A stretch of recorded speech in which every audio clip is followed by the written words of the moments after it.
Hello नमस्कार। खुश रहो बच्चों। I am JB doctor Shahnawaz Alam, assistant professor of Jyoti Vidyapeeth women's university Jaipur. Today we will discuss about most important concept of international economics. Today we discuss about the theory of absolute cost advantage.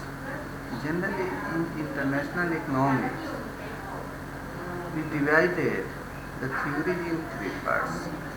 One part is theory of mercantilism, that is called pre-classical theory and classical theory.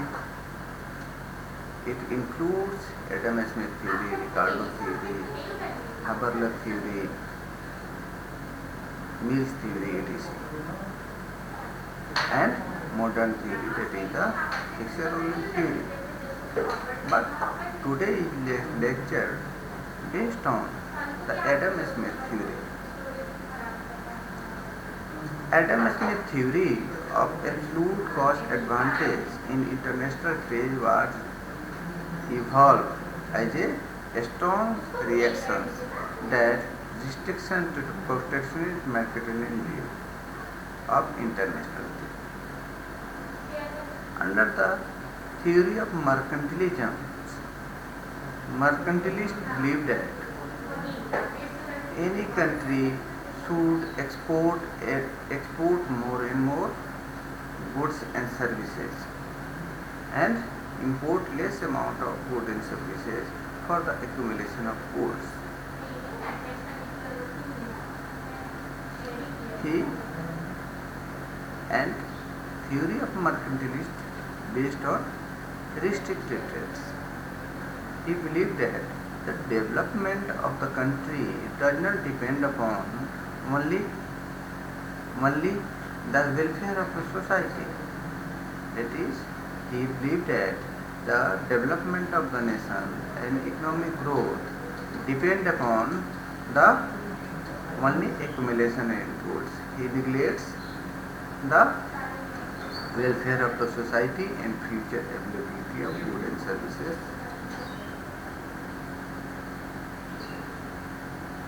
Adam Smith directly criticized the theory of mercantilism of restricted trades. He criticized the assumption of mercantilism. According to Adam Smith, trade should be based on free, not based on restricted.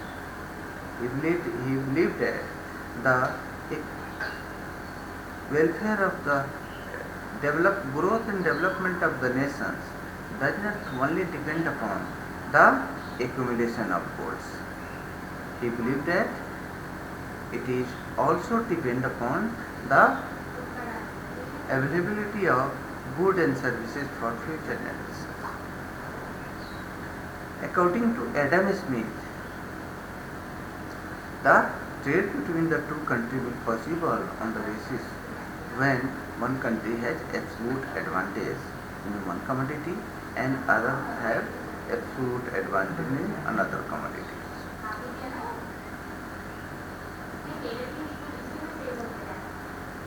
He upheld in the theory necessity of free as only sought guarantee or progressive expansion of trade and increased propensity of nations. The free trade, according to Adam Smith, promote the international division of labor.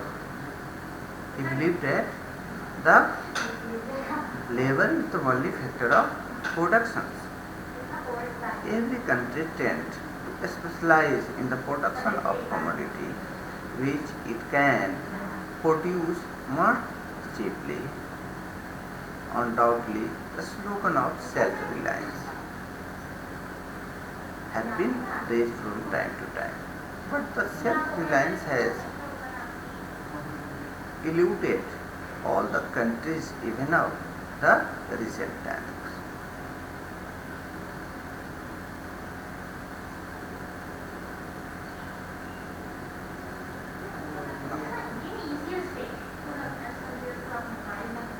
The free trade according to Adams may promote the industrial division of labor. Every tends to specialize in the production of that commodity which it can produce more cheaply. Slogan of self-reliance has eluded all the countries even up to this. The free and unfettered of international trade can take the countries specialized in the productions and exchange of such commodity in case of which they command some absolute advantage when compared with the other countries. That means absolute advantage means that a country produce more amount of goods with same amount of cost of production, or a country produce same amount of goods and services with this amount of cost of production. In this context, Adam Smith writed whether the advantage which one country has over another be natural or acquired in this respect of no consequences. As long as one country has those advantages and other one to them, it will always be more advantage for the latter, rather to be buy of former than it make.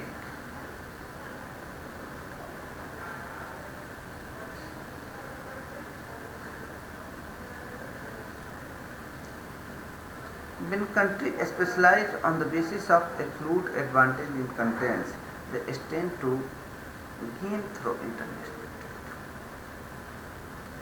Just as a tailor does not take his own suit and shoemaker does not stitch his own suits, or both gain by exchanging suit and suits. Suppose there are two countries, country A and country B. They produce two commodity X and Y. The cost of production produce these commodity is measured in terms of labor involved in their productions. If each country has its, its disposal to man day and one man day is devoted to production of each of two commodities, the respective production in two commodity can be shown in the hypothetical table. Suppose in the tables we showing the two commodity X and Y, and showing the two countries, and also showing in the table the exchange ratio of the two goods. And suppose in a country A, 1 day of labor can produce 20 amount of X, but unit of 10 unit of Y. Or maybe take an example of 10 unit of X and 5 units. Depend upon your independence. Okay. In country P, if we taken the A man day, labor can produce 20 units of X and 10 unit of Y.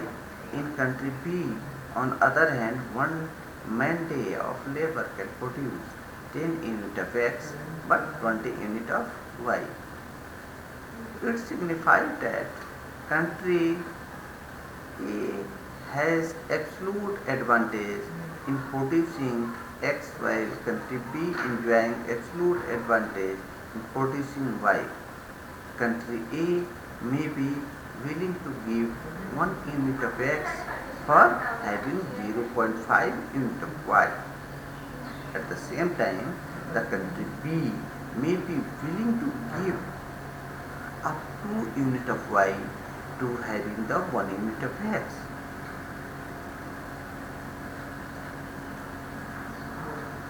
A specialize in the productions and export commodity X and country B specialize in the production and export of commodity Y.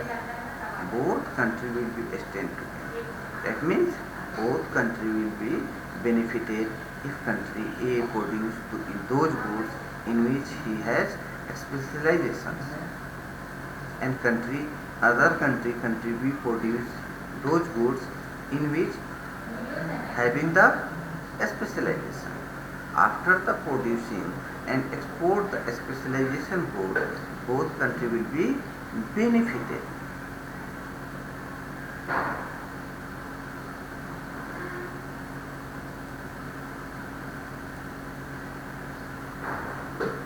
We can also explain the absolute cost advantage with the help of diagram. In the diagrams, in one diagram, y-axis showing the y commodity and x-axis showing the x commodity, and in both the axes we draw the production possibility of country A and production possibility of B, and we see that we draw the more opportunity cost. That means country B A produce more amount of X as compared to country B, and we see that country Y produce more amount of commodity Y as compared to country A. We can say that country Y having the specialization in the production of commodity Y, and country A having the specialization in the production of commodity X. Country A produce commodity X and country P produce commodity Y, and after the exchange of goods and services, both countries will be benefited.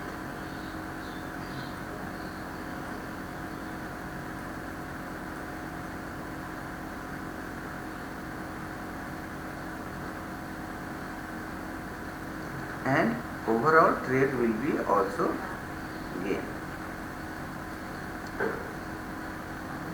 Critical appraisal of Adam Smith theory. Adam Smith theory no doubt provided more criticism. Principle of absolute cost advantage as the basis of international transactions, yet his theory has certain weaknesses. Firstly, the theory assumes that each exporting country has an absolute cost advantage in the production of a specific commodity. The assumption may not be hold true. When a country has no specific line of production in which it has absolute superiority.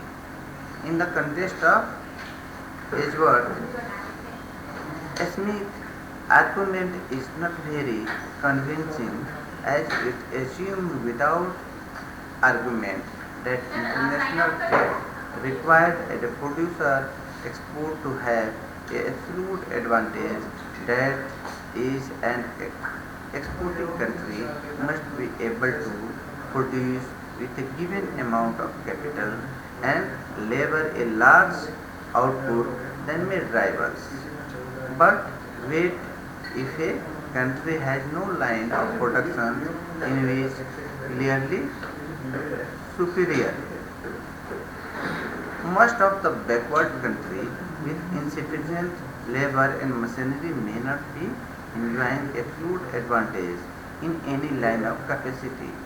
So the principle of absolute cost advantage can't provide complete and satisfactory explanation on the basis of which trade pursued among the different countries. Okay. Adam Smith simply indicated the fundamental basis on which the international trade rests. The absolute cost advantage had failed to explore in any comprehensive manner a factor influence trade between the two countries. The rent surplus doctrine of Adam Smith is not completely satisfactory. The doctrine can be a serious adverse growth process of the backward country. The country do not sell their surplus produce market, but the constant to export the grand domestic shortage.